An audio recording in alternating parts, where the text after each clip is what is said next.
Sir 'Mohan Babu' గారు పరారీలో ఉన్నట్టు న్యూస్ వస్తుంది. నిజంగానే పరారీలో ఉన్నారా ఆయన? మోహన్ బాబు పరారులో ఉన్నాడు. 5 బృందాలు ఎతుకుతున్నాయని హ్మ్. నిన్నంతా న్యూస్ వచ్చింది. మళ్ళీ తర్వాత పోలీసులే చెప్పారు, ఆయన ఏమి పరారులో లేడు. మేము ఆయుధాల స్వాధీనం కోసం వెళ్ళాము. వెళితే ఆయన అందుబాటులో లేడు. అది మేము చెప్పాం తప్ప హ్మ్. ఆయన్ని మేము అరెస్ట్ చేయడానికి వెళ్ళలేదు అనేది చెప్పినట్టు మళ్ళీ వార్తొచ్చింది. అయితే ఈ అల్లు అర్జున్ ఇష్యూ వచ్చేసరికి మోహన్ బాబు ఇష్యూ పక్కకెళ్ళింది. హ్మ్. అంత యాక్చువల్‌గా 'పుష్ప' ఇష్యూ ఉన్నింది మొన్నటి వరకు. 'మోహన్ బాబు'ది వచ్చేసరికి 'పుష్ప' 'పుష్ప' ఇష్యూ పక్కకి వెళ్ళింది. పక్కకెళ్ళింది. హ్మ్. మళ్ళీ నిన్న అల్లు అర్జున్‌ది వచ్చేసరికి 'మోహన్ బాబు' ఇష్యూ ఒక రకంగా 'మోహన్ బాబుకి' లక్ అనమాట. హ్మ్. లేకపోతే మీడియా అటెన్షన్, ప్రజల అటెన్షన్ అంతా 'మోహన్ బాబు' వైపు ఉండేది హ్మ్. ఇప్పటికి గూడా. వీళ్ళే అరెస్టులు చేయించేసేవాళ్ళు. హ్మ్. కానీ ఇప్పుడు లక్కీగా 'మోహన్ బాబుకి' పక్కకెళ్ళి మొత్తం అటెన్షన్ అంతా లైమ్ లైట్ మళ్ళీ అల్లు అర్జున్ అల్లు వైపే అర్జున్ మీద. ఎళ్ళిపోయింది. హ్మ్. అయితే 'మోహన్ బాబు' పరిస్థితి ఏంటి? ఆయన అరెస్ట్ అయ్యే పరిస్థితి ఉందా? లేదా? అనేది ఇప్పుడు చర్చ జరుగుతుంది. 'మోహన్ బాబు' మీద కేసులు సెక్షన్‌లు ఏం పెట్టారంటే 118 ఫస్ట్‌లో పెట్టారు. బీఎన్ఎస్ 118. హ్మ్. బీఎన్ఎస్ భారతీయ న్యాయ సంహిత 118 కింద ఏమి చెప్తుందంటే ఆ section voluntarily hurting somebody with weapons. కావాలని ఎవరినో ప్లాన్ చేసుకొని ఇంటెన్షనల్‌గా హర్ట్ చేయడం. అదైతే వాస్తవమే. ఎందుకంటే ఆయన మైక్ తీసుకొని కొట్టాడంటే ఆయనకి తెలీదా కొడితే దెబ్బ హ్మ్. తగులుతుందని. ఇంకా లాగారు గానీ లాకపోతే ఇంకా చితగ్గొట్టేసేవాడు. అప్పటికి రంజిత్ అనే విలేకరికి ఇక్కడ బోన్ దీనేదో హ్మ్. అగ్రోమొక్యానికో ఏదో అంటారు. ఈ బోన్‌కి 3 దగ్గర ఆహ్, డ్యామేజ్ అయింది. హ్మ్. దానికి రాడ్డేశారు, సర్జరీ చేశారని చెప్తున్నాడు. సో, ఆ కేసయితే కరెక్ట్ ఆయన మీద. కానీ వీళ్ళు మీడియా వాళ్ళందరూ జర్నలిస్టులు ధర్నాలు, రాస్తారోకోలు చేసి ప్రెజర్ చేశారు. హత్యాయత్నం పెట్టాలని. ఎందుకంటే ఇది ఆహ్, ఒకవేళ ఇక్కడ ఏమన్నా తగులుంటే హ్మ్. హత్య హత్య. అంటే మనిషి ప్రాణాపాయం కూడా జరిగేది. ఆయనకి తను కొడితే దాని రిపర్కషన్స్ ఏమైనా జరగొచ్చు. ఒక వ్యక్తిని మనం కొడితే ఆ వ్యక్తి చనిపోవచ్చు. అవును సార్. కాబట్టి నువ్వు హత్యాయత్నం నేరం పెట్టాలి అనేది ప్రెజర్ చేసినాక 109 పెట్టారు. 109 బిఎన్ఎస్ కింద. ఇంతకుముందు 307 ఉండేది ఐపీసీ. ఇప్పుడు 109 అయింది బిఎన్ఎస్ కింద. ఒక మనిషిని చంపాలనే ఉద్దేశంతో దాడి చేయడం అనేది పెట్టారు. ఈ సెక్షన్ కింద లైఫ్ కూడా పడే అవకాశం ఉంది. అంటే 10 ఏళ్ళు జైలు శిక్ష, 10 ఏళ్ల దగ్గర నుంచి జీవిత ఖైదు కూడా పడే అవకాశం ఉంది. హ్మ్. యావజ్జీవ కారాగార శిక్ష పడే అవకాశం ఉంది. అందుకని ఇలాంటి కేసుల్లో ముందస్తు నోటీసులు ఇవ్వడం అవేమి ఉండదు. అరెస్ట్ చేయొచ్చు. Non bailable case. అందుకని మోహన్ బాబు కూడా క్వాష్ కోసం వెళ్ళాడు. క్వాష్ కుదరలేదు. దాని తర్వాత యాంటిసిపేటరీ బెయిల్ కోసం అప్లై చేశాడు. కోర్టు కూడా యాంటిసిపేటరీ బెయిల్ ఇవ్వలేదు. ఎందుకంటే హత్యాయత్నం అనేది సీరియస్ కేసు కాబట్టి కోర్టు కూడా ఇవ్వలేదు. సో, ఆయనకిప్పుడు ఖచ్చితంగా అరెస్ట్ చేసే అవకాశం ఉంది. ఆయన ఆల్రెడీ సారీ చెప్పి లెటర్ ఇచ్చాడు. అంతకుముందు ఆడియో 2 సార్లు రిలీజ్ చేశాడు. ఆ సారీ లెటర్‌లో గూడా ఆయన కొంత సమర్థించుకుంటున్నాడు. అంటే నేను నా ఇంటి బయట పోయి కొట్టలేదు.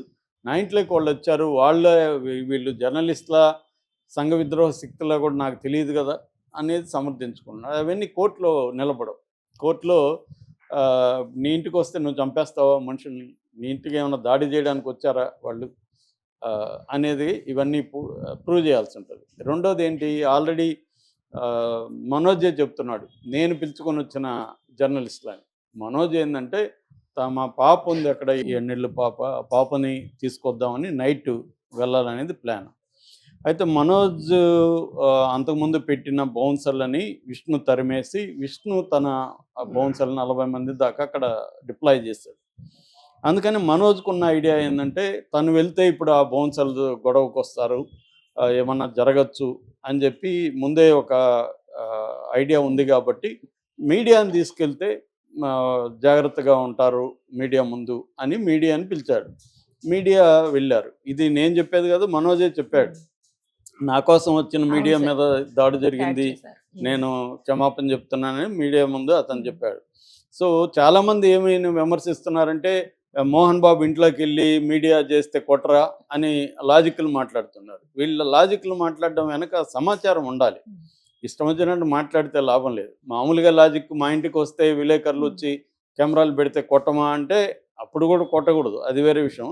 అట్లీస్ట్ అది జరిగినప్పుడు మనకి సమర్థించుకోవచ్చు. మోహన్ బాబు కూడా అలాగా సమర్థించుకోవడానికి ఫస్ట్ ట్రై చేశారు. ఆడియో రిలీజ్ చేసి నేను బాధపడుతున్నాను కొట్టిన దానికి, కానీ నా గురించి మీరు ఎందుకు బాధపడట్లేదని ప్రశ్నించాడు.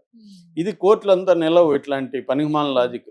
కోర్టులో ఏంటంటే క్లియర్గా నువ్వు కొట్టావు, అతనికి గాయమైంది కాబట్టి 109 పెట్టారు, అంటే యత్నం హత్య చేయడానికి ప్రయత్నం చేశాడని. నిజంగా కూడా గట్టిగా ఆయన పట్టుకోపోయి ఉంటే కొట్టుండేవాడు, చనిపోయి ఉన్న ఆవేశంలో జరుగుండేది. లేదా ఆయన దగ్గర గన్ ఉంది, గన్ను తీసుకొచ్చి కాల్చున్న చేస్తుండొచ్చు. ఎందుకంటే మనిషికి పట్టరాని ఆవేశం వచ్చినప్పుడు తను బ్లైండెడ్ బై ఎమోషన్ అంటారు. ఎమోషన్ నిన్ను బ్లైండ్ చేసేస్తుంది, కళ్ళు కనబడదు. ఇప్పుడు మనం కోపంతో బైక్ డ్రైవ్ చేస్తుంటే మనకి బయట ఏం కనబడదు, ఎక్కడో ఉంటాం. సో అలాగా ఆ మనిషికి ఆ కోపం వచ్చినప్పుడు ఆయన ఇంట్లో ఉండాలి, ఆయన బయటికి రావడమే రాంగు. ఎందుకంటే ఆయన చెప్పినట్టు ఏమీ వాళ్ళ ఇంట్లోకి వెళ్ళాల, అది బయట ఒక పెద్ద స్పేస్ ఉంది, ఆ స్పేస్లో జరుగుతుంది. సో ఆయన వచ్చాడు, నమస్తే పెట్టాడు, వీళ్ళు ఏమనుకున్నారు ఆయన మాట్లాడతాడేమో అనుకొని చెప్పండి సార్ అని అన్నాడు. అంత తప్ప రంజిత్ చేసిన పాపం ఏంటి? సో అతను ఒక ఉద్యోగి, తన డ్యూటీ తను చేస్తున్నాడు, తను బతుకు తెరువు కోసం పనిచేసుకుంటున్నాడు, అతను తప్పేముంది? అసలు ఈ ఇష్యూని క్రియేట్ చేసింది మీడియా అన్నట్టుగా మాట్లాడుతున్నారు చాలామంది. మీడియా అతి ఖచ్చితంగా ఉంది, దాని చర్చ వేరే. మీడియా అతి ఎందుకుంది, దాని వెనక ఏమేమి ఉన్నాయి, ఆ చర్చ మనం కూడా అనేకసార్లు చేసాం. కానీ పర్టికులర్ ఇన్సిడెంట్ డిస్కస్ చేసేటప్పుడు నువ్వు జనరలైజేషన్ తీసుకొచ్చి దీనికి అప్లై చేయకూడదు. ఇక్కడ ఏం జరిగిందో చెప్పాలి. ఇక్కడ ఏం జరిగింది, మంచు మనోజ్ పిలిస్తే మీడియా వెళ్ళారు, మంచు మనోజ్ కోసం మీడియా వెళ్ళినప్పుడు మోహన్ బాబు వాళ్ళ మీద దాడి చేశారు. కాబట్టి దీని నుంచి తప్పించుకోవాలంటే మోహన్ బాబుకి వేరే మార్గం అయితే కనబడలా. ఎందుకంటే ఆల్రెడీ ఆయన ముందస్తు బెయిల్ రద్దయింది, ఆయన మీద నాన్ బెయిలబుల్ సెక్షన్ పెట్టున్నారు. సో రేవంత్ రెడ్డి అరెస్ట్ చేయకూడదు అనుకుంటే ఎవరు అరెస్ట్ చేయరు ఆయన, ఎందుకంటే పోలీసులు వాలంటరీకి పోయి ఆయన అరెస్ట్ చేయరు. రేవంత్ రెడ్డి స్థాయిలో మోహన్ బాబుని అరెస్ట్ చేద్దాం అని అనుకుంటే చేయరు. అంటే ఆల్రెడీ రేవంత్ రెడ్డి అల్లు అర్జున్ అరెస్ట్ చేసి దేశవ్యాప్తంగా నెగిటివిటీ వచ్చింది, కాంగ్రెస్ పార్టీలో కూడా ఆయన పట్ల వ్యతిరేకత వచ్చింది. ఒక పక్క ఆమె ఎవరు, మన ప్రియాంక గాంధీ పార్లమెంట్లో ఫస్ట్ పార్లమెంట్ స్పీచ్ చాలా బాగా పనిచేసింది, దాని మీద చర్చ డైవర్ట్ అయిపోయింది ఈ రేవంత్ రెడ్డి చేసిన పని వల్ల అని కూడా కాంగ్రెస్లో కొంతమంది వ్యతిరేకత వ్యక్తపరుస్తున్నారు. ఓవరాల్గా నేషనల్ మీడియా అంతా కూడా రేవంత్ రెడ్డికి వ్యతిరేకంగానే ఉంది. సో వాళ్ళు ఏమంటున్నారంటే ఈయన సూపర్ స్టార్ అవుదాం అనుకొని ఒక సూపర్ స్టార్ని అరెస్ట్ చేశాడు, ఈయన సూపర్ స్టార్ కదా మామూలు ఫ్లాప్ యాక్టర్ అయిపోయాడని చెప్తున్నారు. సో ఈ రకంగా ఉన్నప్పుడు ఇప్పుడు మళ్ళీ వేడిలో వేడి అని మోహన్ బాబు జోలికి వెళ్తే అది కూడా ఇష్యూ అవుతుంది. కాబట్టి రేవంత్ రెడ్డి ఇమీడియట్గా అరెస్ట్ చేస్తాడని నేను అనుకోవట్లేదు, చూడాలి మనం. Right sir, thank you sir.